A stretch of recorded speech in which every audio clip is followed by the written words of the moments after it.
kisah berlanjut dengan suasana malam yang semakin mencekam di tengah hutan. Setelah seharian berjuang tanpa arah, Trian dan Adila masih terjebak di tempat yang sama. Langit mulai gelap, udara semakin dingin, dan suara serangga malam terdengar bersahutan dari segala penjuru. Mereka berdua berusaha bertahan hidup dengan apa yang ada, mencari ranting kering untuk membuat api kecil, berbagi makanan seadanya, dan saling menjaga agar tetap hangat. Rasa takut dan lelah mulai terasa, namun dalam situasi itu justru muncul kekuatan baru di antara mereka. Trian mulai menunjukkan sikap melindungi, sementara Adila belajar mempercayai. Mereka saling membutuhkan, bukan hanya untuk bertahan hidup, tapi juga untuk menenangkan hati satu sama lain di tengah gelapnya malam. Tanpa mereka ketahui, semua kejadian ini ternyata bukan kebetulan.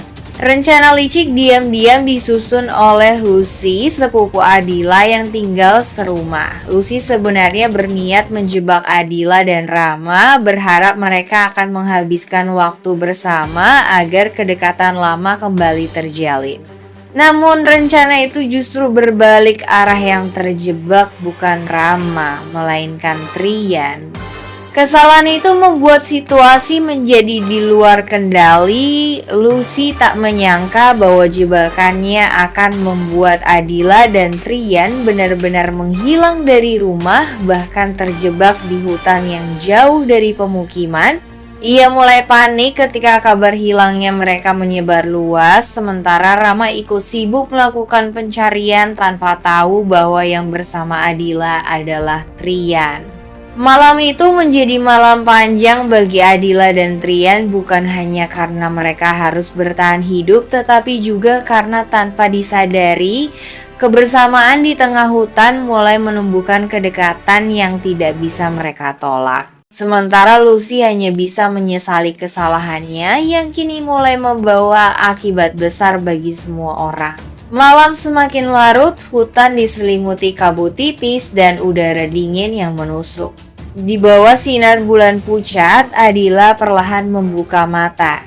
Ia masih setengah sadar, tubuhnya lelah setelah seharian berjalan tanpa arah bersama Trian. Namun sesuatu terasa berbeda, suasananya tidak sama seperti sebelumnya. Api unggun yang mereka buat untuk menghangatkan diri kini sudah padam, meninggalkan bara kecil yang hanya berpendar lemah di tanah lembab. Adila menoleh ke samping, tapi sosok Trian tidak ada. Tempat duduknya kosong dan hanya bayangan pepohonan yang menari pelan diterpa angin. Awalnya ia berpikir Trian mungkin pergi sebentar untuk mencari air atau kayu bakar, tapi semakin lama ia menunggu, semakin kuat rasa gelisah itu muncul. Ia memanggil nama Trian berulang kali, suaranya menggema di antara pepohonan, namun tak ada jawaban sama sekali. Borgol yang sebelumnya menjerat tangan mereka kini sudah terlepas. Adila tidak tahu bagaimana bisa tidak ada kunci, tidak ada alat untuk membukanya. Semuanya terasa aneh, seolah sesuatu yang tak masuk akal sedang terjadi. Ia mencoba berdiri, menatap sekeliling dengan mata yang mulai terbiasa dalam gelap. Tidak ada tanda-tanda perlawanan, tidak ada jejak langkah yang meninggalkan arah kemana Trian pergi. Seakan Trian benar-benar lenyap begitu saja.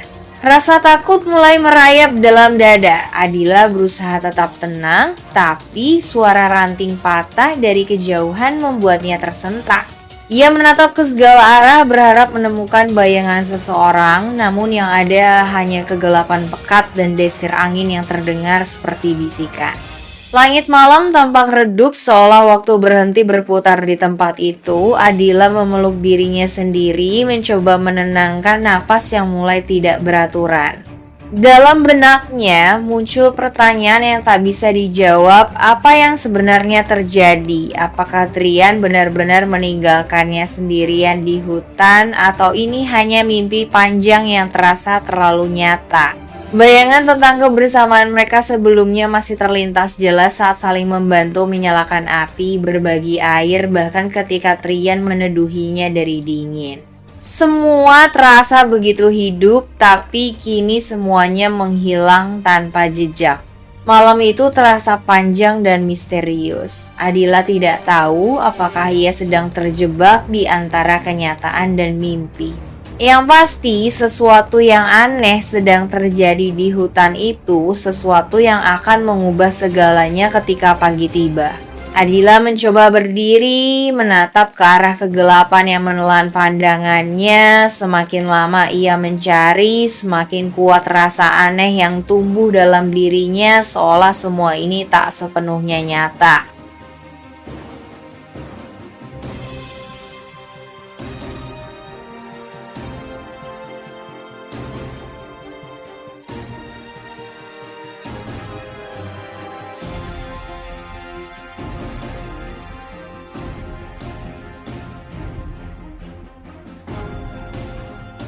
Rasa nyaman yang tak bisa dijelaskan. Situasi sulit justru mempertemukan mereka dalam cara yang tak terduga, bukan sebagai rekan kerja atau pasangan terpaksa, melainkan dua hati yang sama-sama berjuang dan mulai saling memahami. Sementara itu di luar hutan suasana menjadi semakin panik. Rama bersama beberapa orang mulai melakukan pencarian besar-besaran. Ia tidak bisa tenang memikirkan keselamatan Adila. Rasa khawatir bercampur cemburu mulai tumbuh dalam hatinya. Terlebih saat membayangkan Adila kini hanya berdua dengan Trian di tempat terpencil. Tanpa disadari, peristiwa tersesat itu bukan hanya ujian bagi Adila dan Trian untuk bertahan hidup, tetapi juga ujian bagi Rama antara cinta, penyesalan, dan rasa kehilangan yang semakin dalam. Pagi yang semula penuh kecemasan kini berubah menjadi awal dari kisah baru ketika dua hati yang dulu berjarak justru menemukan kedekatan di tengah hutan yang sunyi. Pagi itu menjadi awal perjalanan panjang bagi Adila dan Trian. Bukan hanya tentang bagaimana cara keluar dari hutan, tetapi juga tentang bagaimana menghadapi rasa yang perlahan tumbuh di antara keduanya.